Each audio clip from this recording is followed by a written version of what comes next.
The PNP has promised to move the income tax threshold to $3.5 million starting April 2026 without any new taxes. How much will it cost? Is the timeline realistic? And which programs will be adjusted to accommodate the increase? Question, Andrew.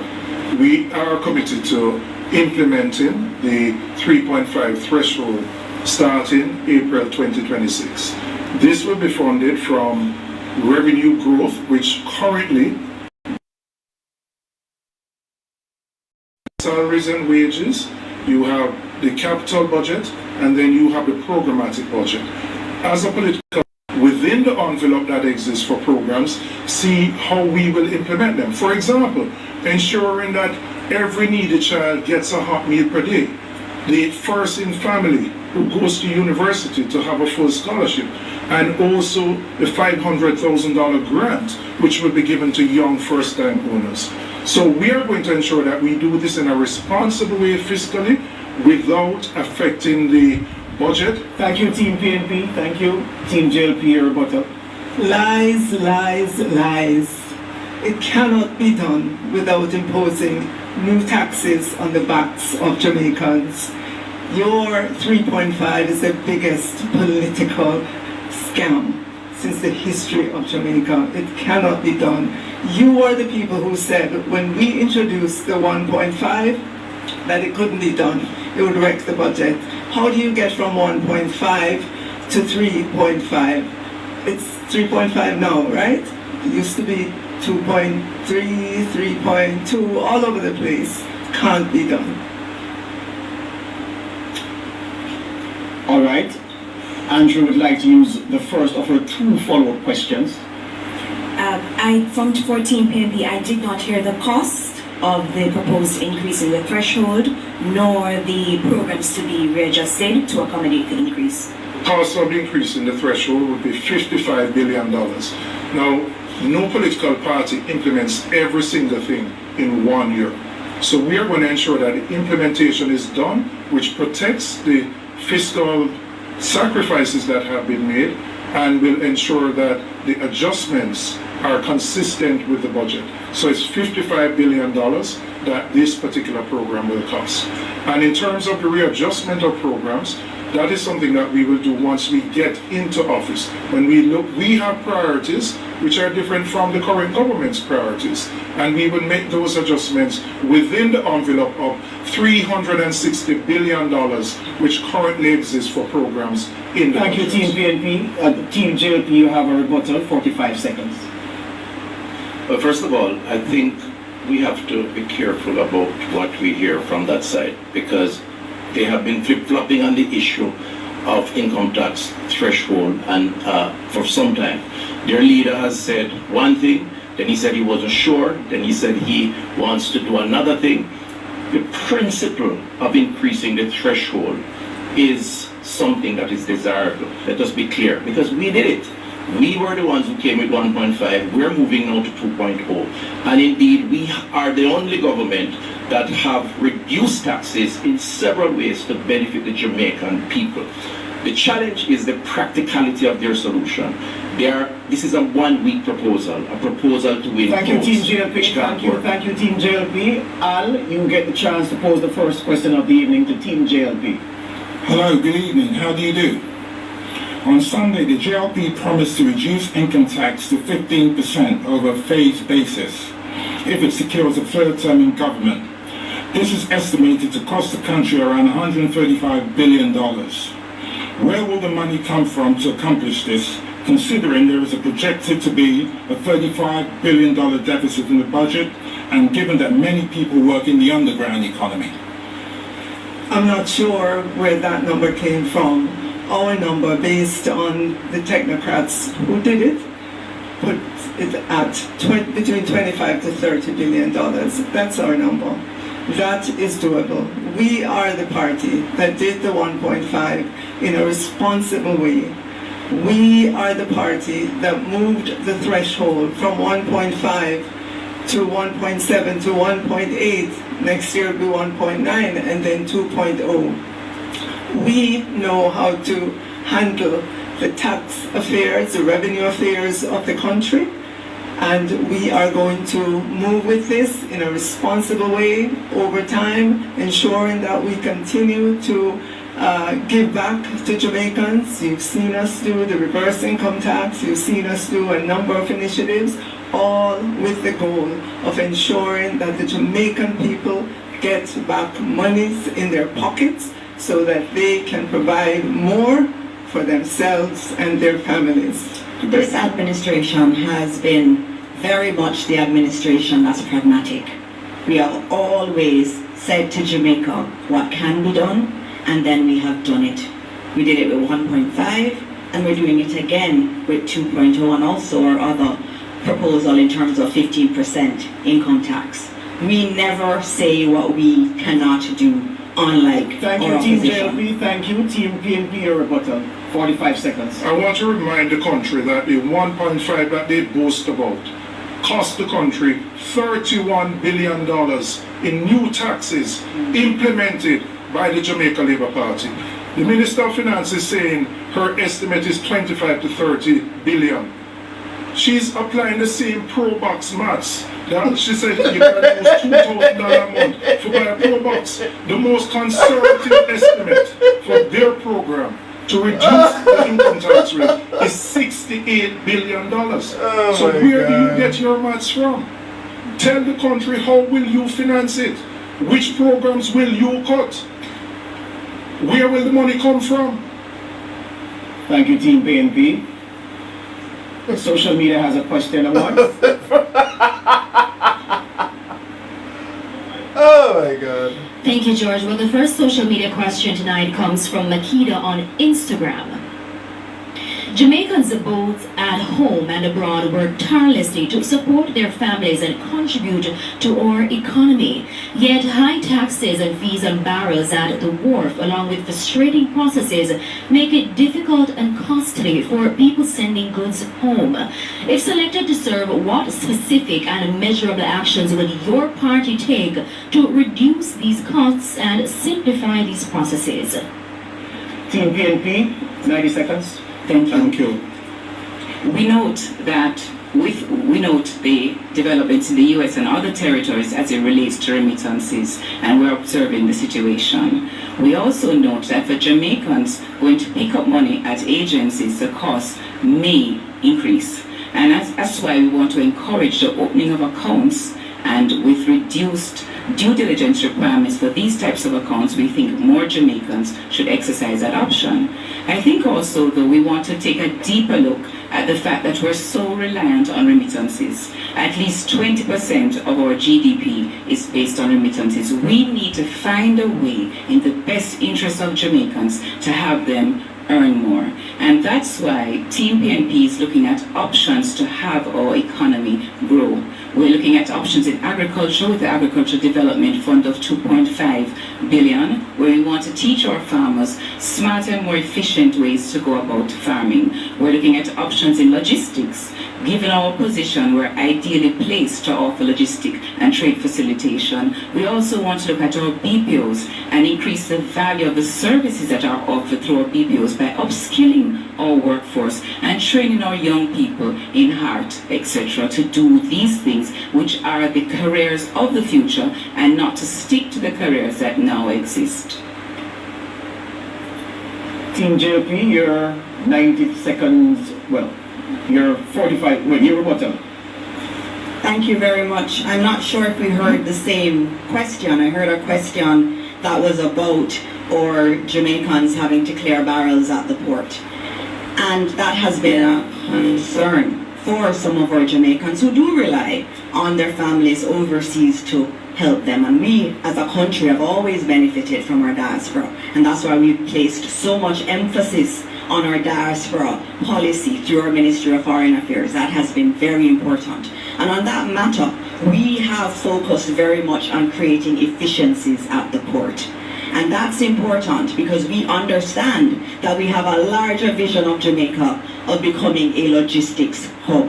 We know that this can happen. It is something that the PNP waxed quite well about, this logistics hub, but did nothing. We have been doing work to expand our port, to also improve efficiencies at the port.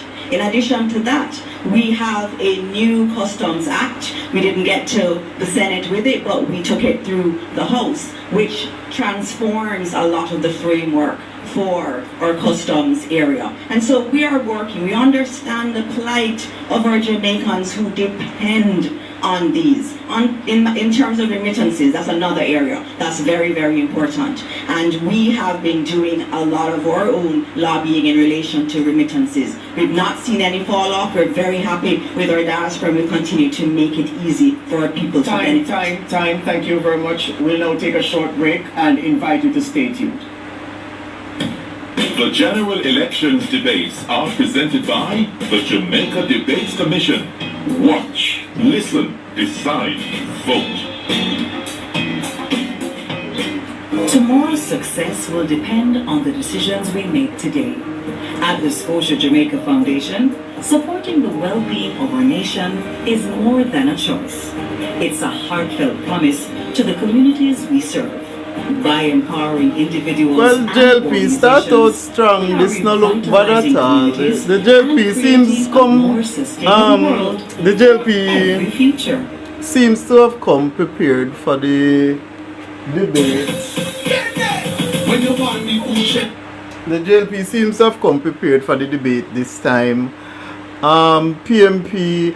I don't know. I think I feel like the PNP came to argue as opposed to put forward their plan for the economy. I think this is one of the more important debates. I know we're gonna have the two leaders debating, but I think the debate on the economy is far more important than even the debates of the leader of the Jamaica Labour Party and the leader of the opposition, because we have to look at what are the plans that they have in place for the economy. Now, there are competing ideas as far as income tax is concerned. I like the PNP's suggestion better. Right? I like the PNP's suggestion better. They are suggesting that the income tax threshold be raised to $3.5 million. Right? Because most of us who are working are not working $3.5 million. So that would just put us in a position where we won't be paying the PAYE. And I think that is very, very important. I mean, most people are not making $2 million anyway either. The JLP is suggesting a 15% income tax, which I don't... they're suggesting a 15% income tax and a increased threshold of up to $2 million. Well, remember, the income tax now have nothing to do with the economy. You know, the income tax has to do. Remember, the income tax was levied. Initially, what they told us about the income tax is it was to pay like the police and so on. So you know, really have nothing to do with the economy itself. They said the income tax away to pay police. That's what it was imposed for. But I think we have a regressive tax system. What they should do is have tiers in terms of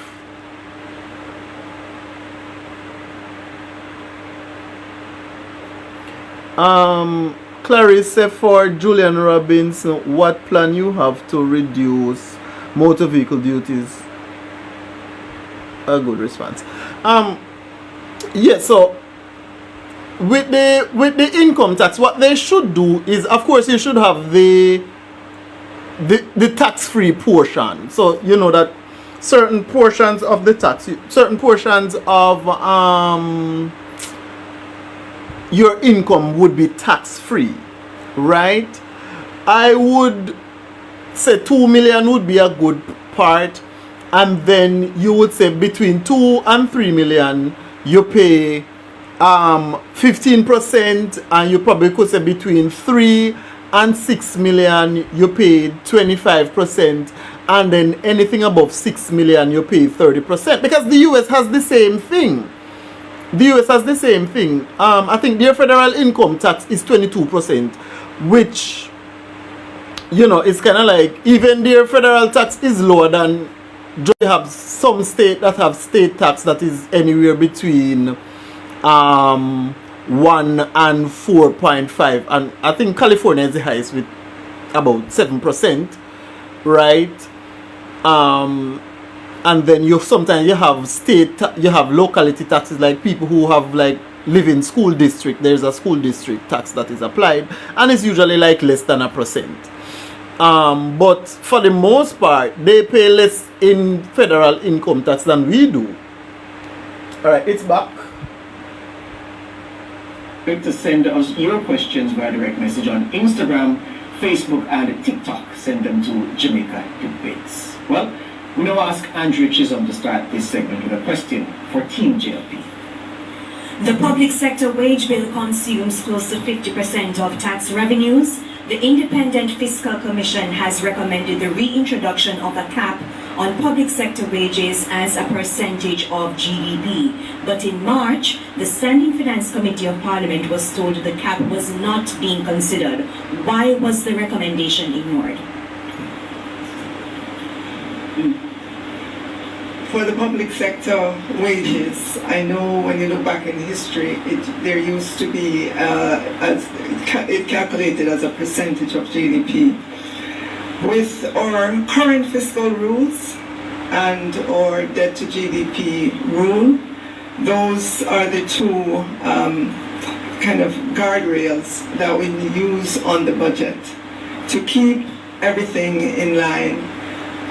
If we do that, if we keep that focus on our debt to GDP and on our fiscal balance, then everything in the budget will align, and it would not be necessary, it has not been necessary to keep a cap on the wage bill that way as a percentage of GDP. And as a matter of fact, one time in our history it was done. When you look back, maybe it was only one time that ratio was ever reached. So there's good faith and confidence in the fiscal balance rules and the debt to GDP in order to help us to keep everything in line in the budget. Can I also quickly say that this government has done the boldest move to reform and restructure the public sector. First of all, we had 300 different salaries packages, 180 different allowances were consolidated into 16, and it has taken time. We need that time to sort that out. Jamaica's tax burden at 29% of GDP is the highest in the region. Our middle class has been hollowed out by a generation of belt tightening. It is time that our nurses, our teachers, our police officers, our public servants get to enjoy of tight fiscal management. It can't always be that when it comes time for the people to benefit, we are talking about managing fiscal rules, etc. We will observe the fiscal rules, but we believe we must do a social transformation for the people. Time, thank you very much. Question for Team PNP, Al. The high interest rate, FinTech era was devastating for the Jamaican economy. A World Bank debt management paper dated 21/12/2001 reads in part, the ensuing rapid growth of FinTech debt worsened as interest rates continued to rise, leading to a stock debt of $142 billion as of March 2001. That's about 43% of GDP. This added to an already large pre-crisis public debt burden of more than 100% of GDP, leading to an unsustainable debt path. That period also decimated a generation of local entrepreneurs, so much so that a generation later many are still reticent to invest in the productive sector. What guarantee can you give under your administration that Jamaica will never see history repeating itself, and how do you intend to honor that guarantee? Well, what we have to ensure is that the agencies that have responsibility for managing and regulating the financial services sector are actually manned by individuals who are competent and professional. The Bank of Jamaica, the Financial Services Commission, ensuring the BOJ now is an independent agency that has the responsibility for managing interest rates and primarily inflation. At the time when FinSac took place, the government intervened to ensure that all depositors got back their money. What we want to see is the FinSac report published. The country spent $150 million on a FinSac commission, and now we can't get the report. We want the FinSac report out. And while you're at it, we will publish the SSL report, because we noticed that depositors have gotten $2. If them did have $100 and there's only $2 them get back. But the most honorable Prime Minister got all his money out of SSL before it collapsed. That is what justice means. We will publish the SSL report, and it is a failure on their part that after all these years, given the impact of FinSac, that there is no report, no independent report. What we have seen is drips and drabs being leaked out by that side. So when we talk about FinSac, let's get all the facts on the table and release the core report from SSL. Time up. Interesting that that side can speak as if they're ignorant of FinSac, when some on that very side were involved during the FinSac period and benefited. Just recall the 40-40-40, you mentioned it. 40% of GDP to recover from FinSac, 40,000 businesses lost their money, 40% being offered by merchant banks to make a profit, and DB&G made on average 40% return on their investments, which one of the principals sits across me right here. They cannot talk about fiscal discipline. They cannot talk about management and economy. They presided over the FinSac era. They drove people in some instances to commit suicide based on news reports. They have no moral authority and certainly no economic management, and they are still there. The Jamaican people cannot trust them. Thank you, Time. Al, you wanted to use one of your two follow-up questions? The first one, yes. Proceed. The JLP government has presided over macroeconomic stability. Public debt has come from over 140% of GDP in 2013 to 70% in fiscal year 24-25. Unemployment now stands at just 3.3%. According to Statin, as of July this year, Jamaica's annual headline inflation rate stood at 3.3%. The Bank of Jamaica says as of August 12, 2025, Jamaica's gross international reserves stood at US $6.2 billion. The World Bank, the IMF, the rating agencies all commend Jamaica for this economic performance. How will a PNP government build upon and improve this trajectory? I think it's important to set context for the question that you have asked. When they left office in 2011, the country was on the precipice of economic collapse. When we got in 2012, we had to restore Jamaica's credibility. We had to establish EPOC. We strengthened and enhanced the fiscal rules. We legislated the debt to GDP ratio so that any government, PNP or JLP, had to pay down that debt. Portia Simpson Miller and Peter Phillips started that race. We passed the baton.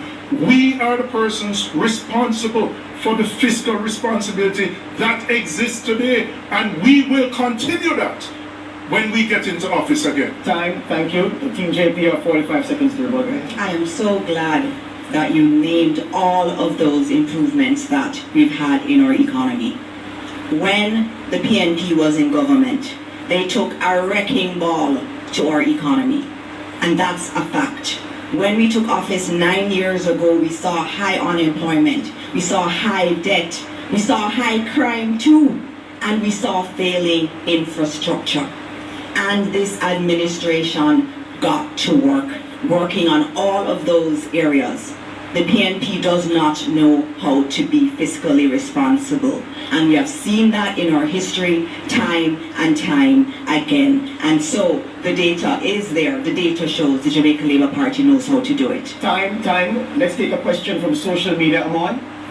Well, George, this question comes from Facebook. Nikisha is asking, Many schools are without basic resources, and as such, some schools are asking parents to contribute certain resources, whether it be in cash or kind. Seeing that economically parents are struggling to pay school fees and meet other needs, how will your administration, if elected, resolve this issue so there will be an ease on parents' pockets? Team JLP.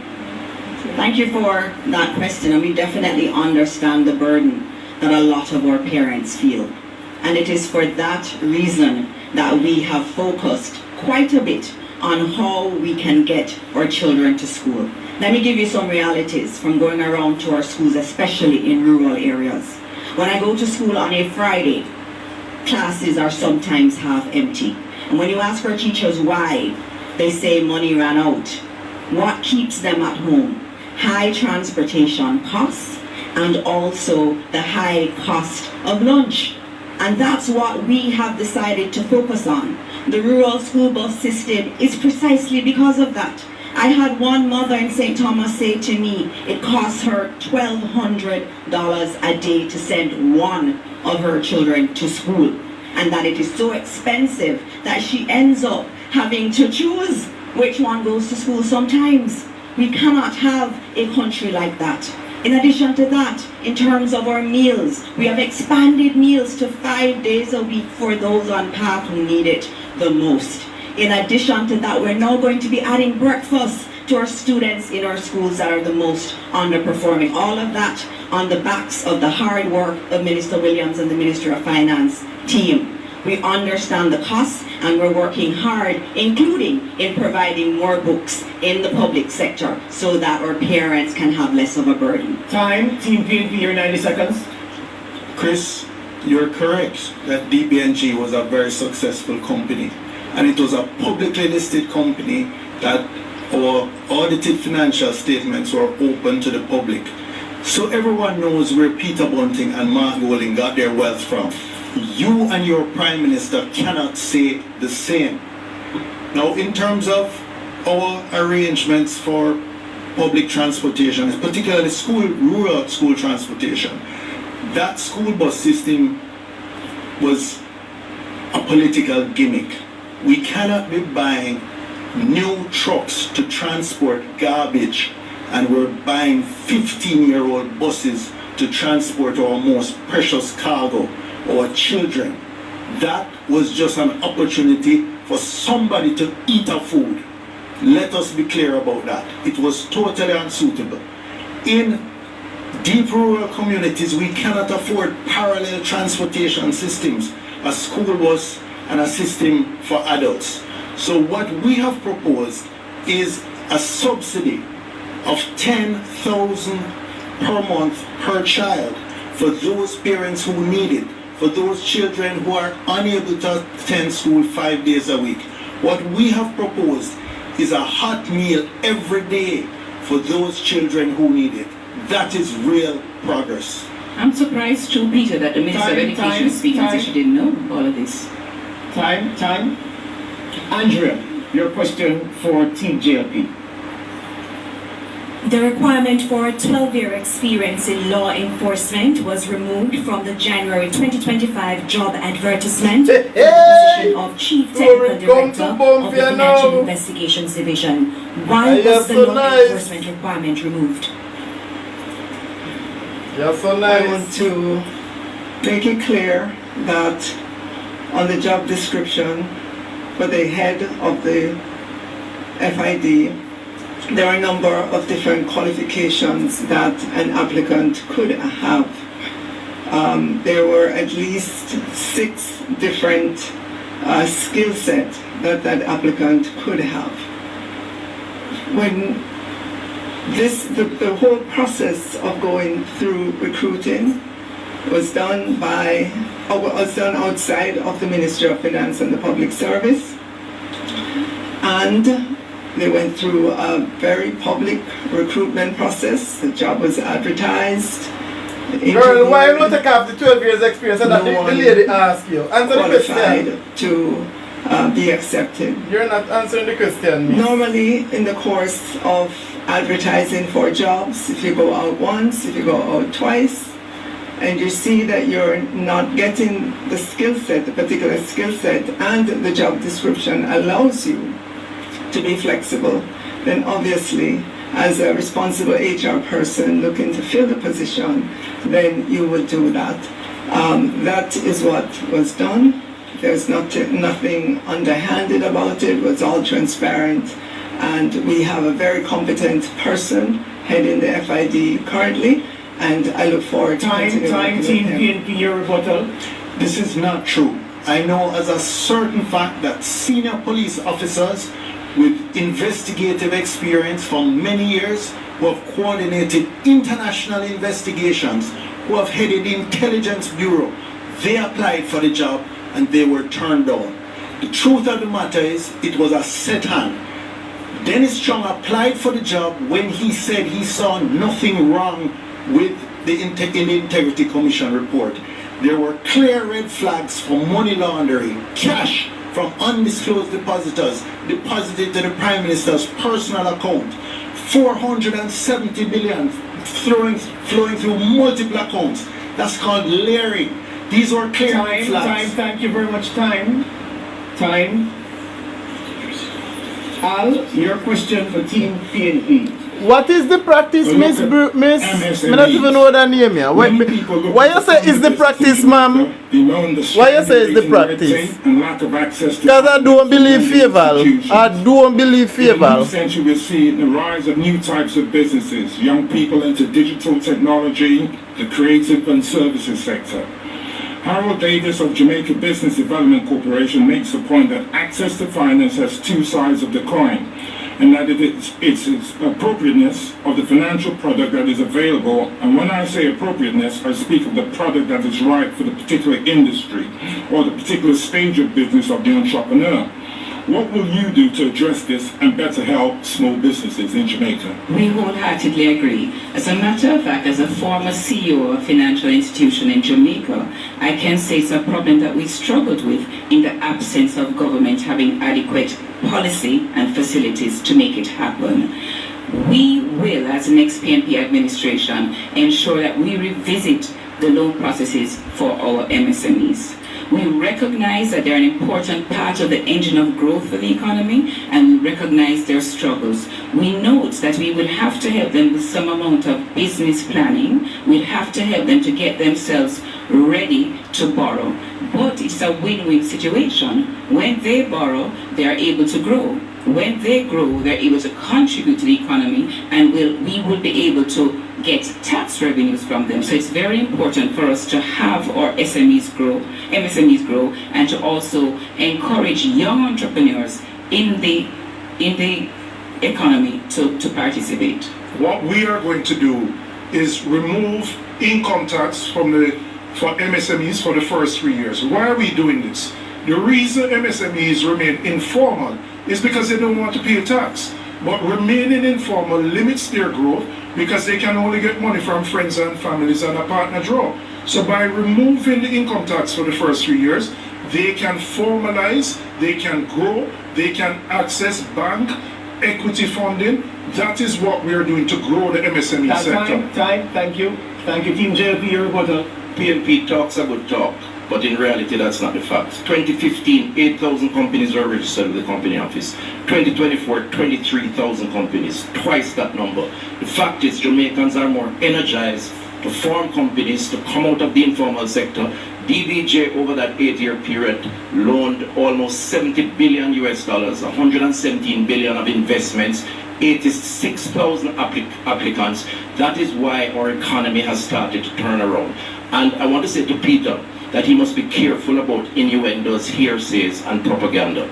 First of all, your FinSac era, I don't know how you're comfortable with it. The Contractor General at the time accused you of sweetheart dealings. You and your partners, you cannot now say that you earn your money in a way that is legitimate and above board. Time.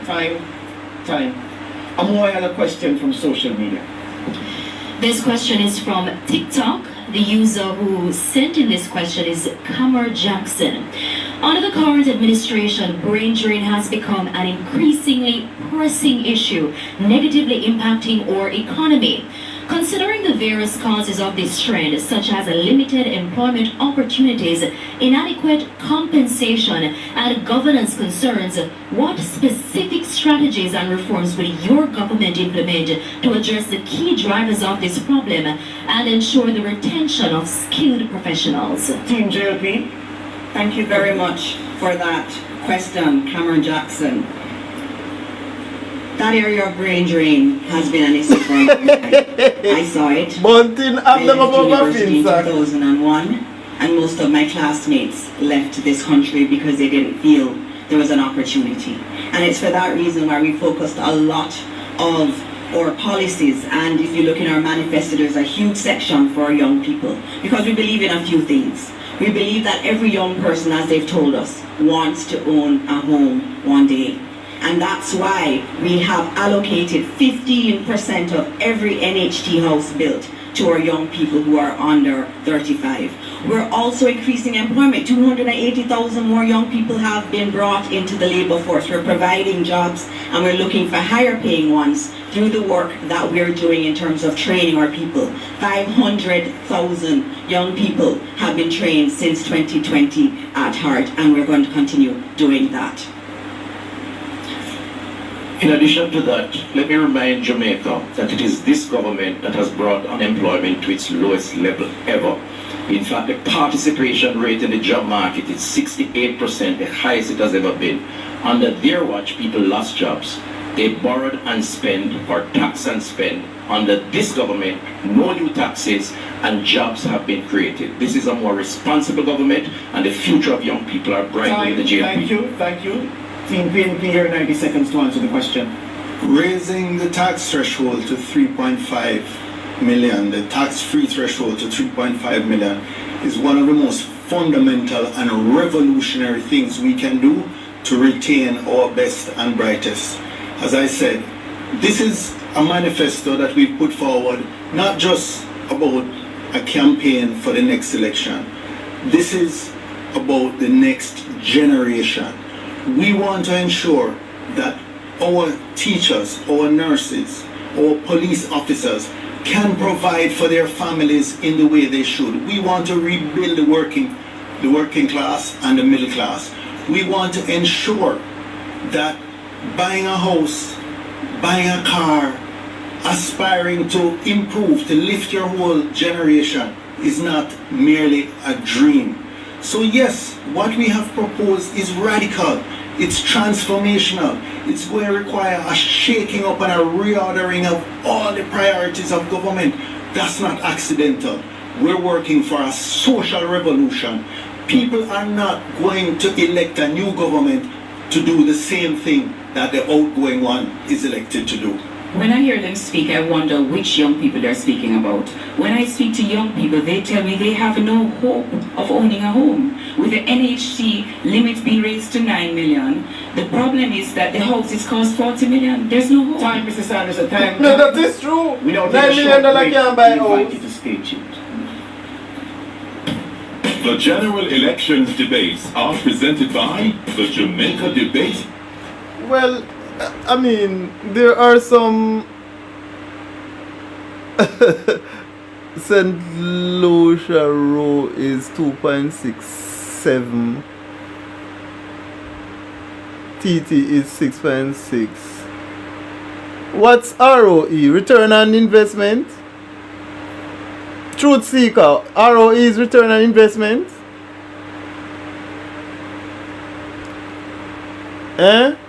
Is ROE return on investment? What is ROE?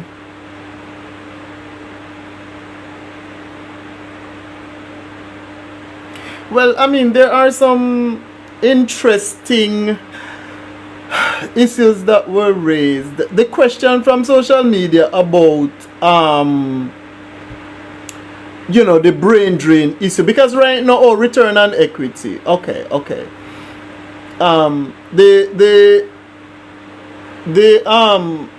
The question from social media about brain drain, it's a real problem, because right now I quit my job I think 2 weeks ago for the simple reason that I am not being compensated for the work that I am doing. I am not being adequately compensated for the work that I'm doing. And there seems to be this disconnect with the people who are in leadership and we, the working class people. There is this argument that we don't have skilled labor. So the jobs that we're doing are low paying jobs, right? Are low paying jobs. And so we basically want enough money for low paying jobs when that is not the case. The fact of the matter is I have a degree, I have now 21 years of experience, 18 working in the hospitality sector and 3 working in the BPO sector.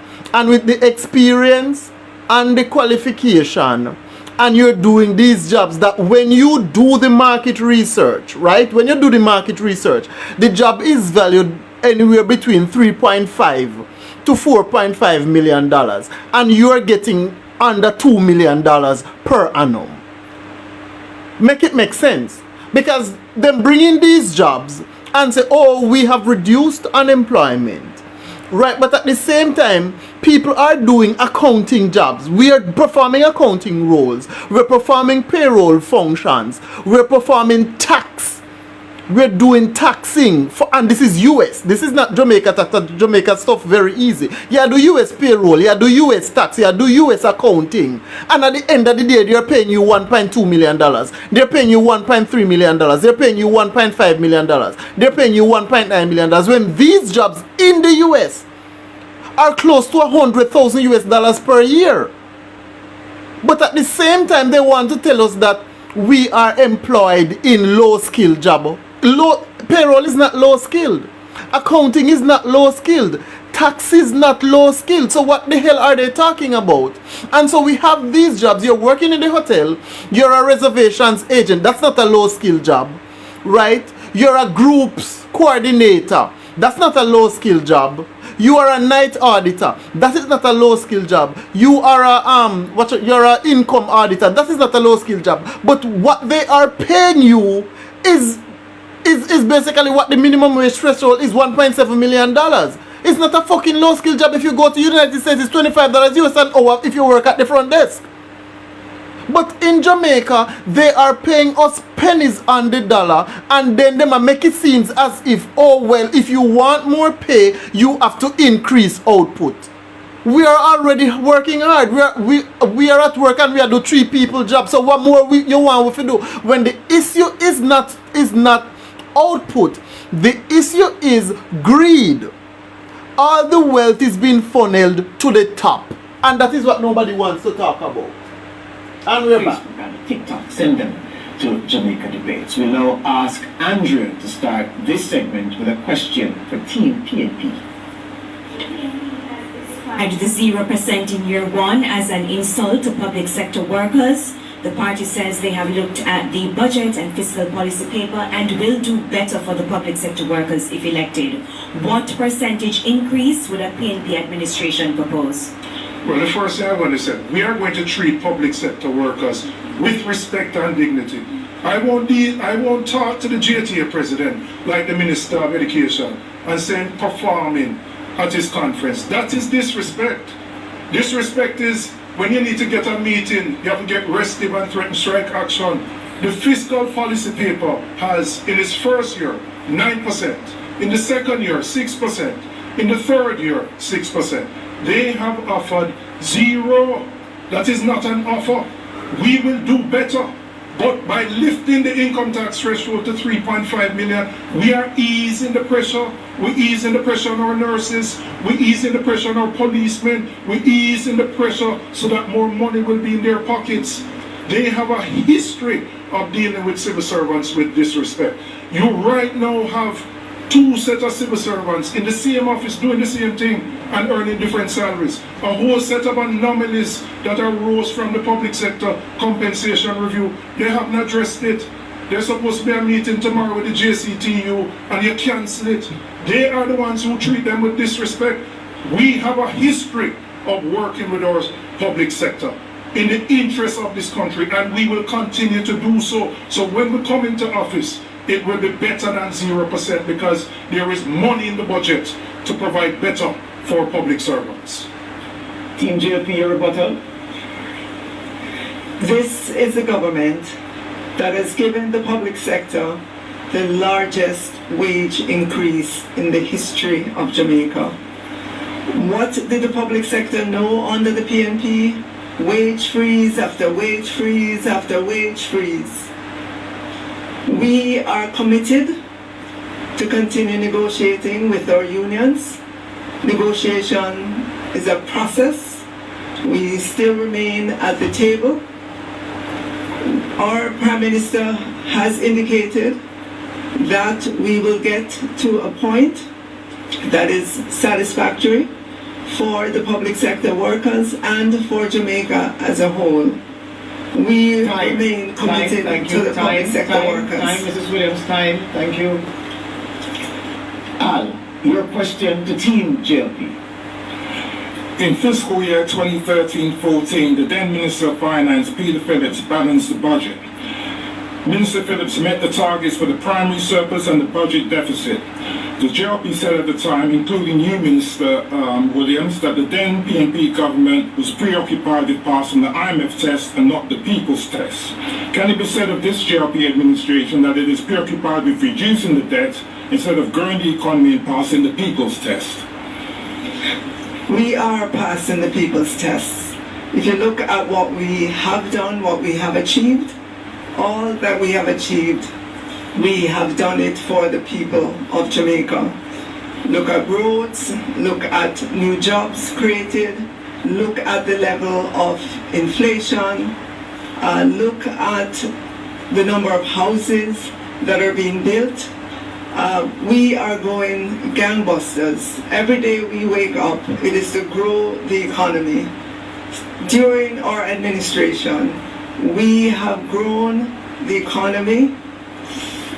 We've had 33 quarters of growth, interrupted only by COVID and by Hurricane Beryl.